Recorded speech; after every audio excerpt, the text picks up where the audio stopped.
Sir अब ये जैसे जो बहुमूल्य धातुएं हैं, चांदी है, सोना है, इसको लेकर हम ये भी सुन रहे थे कि जो सिक्योरिटी और मिंटिंग कॉरपोरेशन जो है उसको भूमिका निभानी थी, उसको शायद प्रबंधन के संदर्भ में जिम्मेदारी मिलने वाली थी, वो उसका क्या हुआ सर? देखिए, ये वित्त मंत्रालय के नियंत्रण में है। मिंट जो है हमारे टकसाल, हाँ टकसाल, तो वो अनेक जगहों पे है।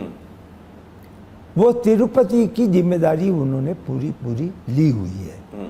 वही वहाँ पर रिसीव करते हैं, कोई अन्य व्यक्ति रिसीव नहीं कर सकता उसे। वही उसका वेरिफिकेशन करते हैं और उसको वो हैदराबाद ले जाते हैं, मेल्ट करके जो आप चाहते हैं वापस आपको लौटा देते हैं। आप ब्रिक के शेप में चाहें, सोवेनियर चाहें, क्वाइन चाहें, वो हो जाता है।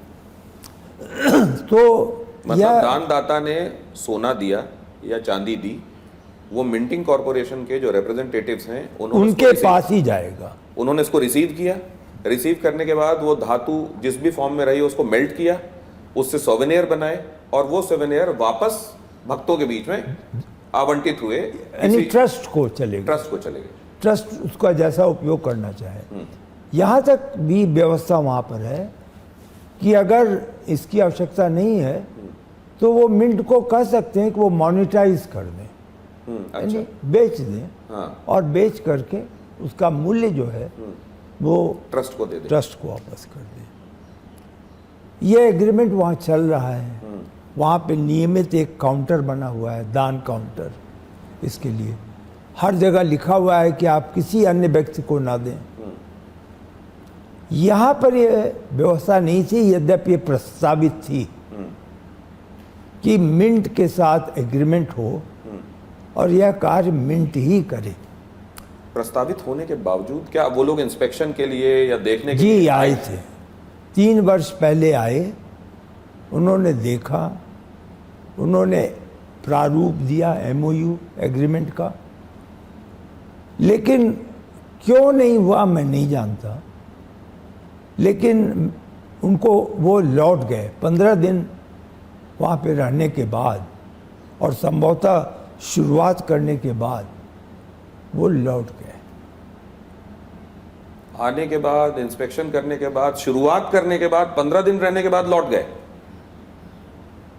तो अगर ये तमाम चीजें देखा जाए सर, तो ये जो अव्यवस्था जिसकी बात हम कर रहे हैं कि अब ये अव्यवस्था बंद होनी चाहिए, 2 वार्निंग मिल गई, बड़ी वार्निंग मिल गई, ये अव्यवस्था कहीं लापरवाही की वजह से हो गई थी वहां, या आपको लगता है इस अव्यवस्था के रहने में ही कुछ लोगों की सुविधा थी, इसलिए अव्यवस्था बनी रहे, इंश्योर किया गया सर?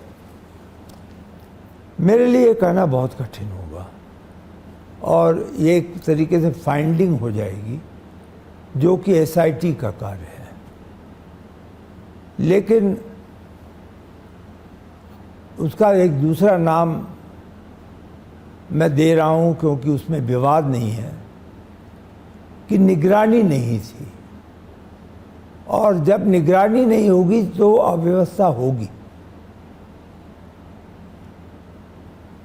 अनेक प्रकार के वहाँ ऐसे कार्य होते हैं जिसमें राजस्व एकत्रित हो सकता है, मिल सकता है। बहुत सी चीज़ें नीलाम हो सकती हैं। भगवान का कपड़ा नीलाम हो सकता है जो भगवान ने पहना है।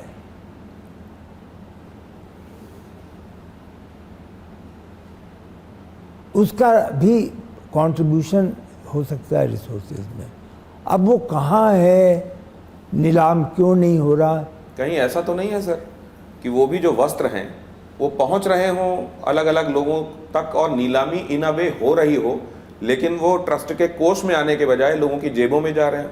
अगर धातुओं के साथ ये हो रहा है, अगर ये दान राशि के साथ ऐसा हो रहा है, तो भगवान के वस्त्रों के साथ है जो श्रृंगार का दूसरा सामान, यहाँ तक कि उनका जो अंगराग होता है, जैसे जो उनको चंदन चढ़ाया गया, वो अंगराग जब निकला बाद में, हो सकता है वो भी जा रहा हो, लेकिन वो ट्रस्ट के कोष में ना आके कहीं और जा रहा। ऐसा तो है नहीं, मैं नहीं समझता। यद्यपि किसी प्रकार का आप प्रमाण पत्र मैं नहीं दे सकता क्योंकि मैं व्यवस्था के अंदर नहीं हूँ। लेकिन इससे इनकार भी नहीं किया जा सकता सर। आज की तारीख में अनौपचारिक रूप से मैंने जब वहाँ के प्रीस्ट लोग हैं, पुजारी लोग, वही लोग देखते हैं इसको। वस्त्र जब सुबह श्रृंगार होता है तो वह लोग उसको जमा करते हैं, उसकी सूची बनती है। तो एक प्रकार से मुझे जब भी मैंने वहाँ दर्शन किए भगवान के और पुजारी लोगों का प्रणाम किया, उनसे पूछा कि सब कुछ ठीक चल रहा है, तो उन्होंने विश्वास दिलाया कि सभी व्यवस्था उचित है। इसलिए मैं नहीं समझता इस समय कि ऐसी बात होगी। अब सवाल ये भी उठ रहा है कि जब इतना सब कुछ सामने आ गया, यहाँ तक कि पैसे कई जगहों से रिकवर होने लगे, जांच शुरू हो गई, एसआईटी बना दी गई, तो एफआईआर क्यों नहीं हुई? ये प्रश्न श्रद्धालु भी जानना चाहते हैं। इसका उत्तर मैं जो अनुमान करता हूँ, और बहुत कुछ मेरे अनुसार वो सही होगा, अगर ट्रस्ट ने पहले दिन दूसरे दिन जो जानकारी जो मिली उसके अनुसार अगर उन्होंने एफआईआर लिखाई होती तो एक तरीके से अधूरी एफआईआर होती। कदाचित यह भी विवाद का प्रश्न होता कि इसमें किसी का नाम होगा या अननोन होगा। तो जो लोग उस समय इसकी प्रारंभिक जानकारी कर रहे थे, उनके थॉट प्रोसेस में यह रहा कि हम उचित होगा कि यह राज्य सरकार से अनुरोध करें कि वह एसआईटी बना दें। इसीलिए यह नहीं उचित पाया गया कि जुडिशियल इंक्वायरी हो, क्योंकि जुडिशियल इंक्वायरी तो शुरुआत करने में ही 3 महीने लग जाते। यहाँ पर ये एक एडवांटेज है कि अगर 7 दिन में प्रिलिमिनरी इंक्वायरी हो गई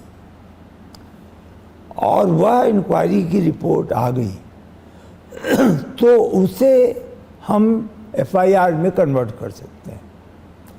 उसका कॉग्निजेंस ले करके पुलिस तुरंत एफआईआर उसको कन्वर्ट कर देगी।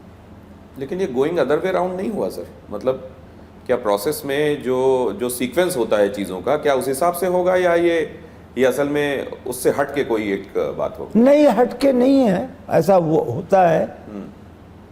एफआईआर अगर हम करते तो पुलिस की नॉर्मल पुलिस इन्वेस्टिगेशन थाने से शुरू होता। यहाँ पर एक बहुत बड़े अधिकारी, आयुक्त हैं, आईजी हैं, वह लोग जांच कर रहे हैं। 7 दिन का समय दिया गया है। 7 दिन में इंक्वायरी करके अब वो कुछ ठोस बातों का उल्लेख करते हुए अपनी रिपोर्ट देंगे और उसे एफआईआर में कन्वर्ट कर दिया जाएगा। प्रश्न पूछे जा सकते हैं, जो आपने प्रश्न पूछा है, ये स्वाभाविक है कि लोग कहेंगे ये क्या किया गया, सीधा सीधा एफआईआर कर देते। लेकिन वो एफआईआर निश्चित रूप से आगे चलकर उसमें सप्लीमेंट्री एफआईआर होता, एक के बाद एक। तो अब जो होगा, मैं समझता हूँ कदाचित उसमें सप्लीमेंट्री एफआईआर की आवश्यकता न रहे।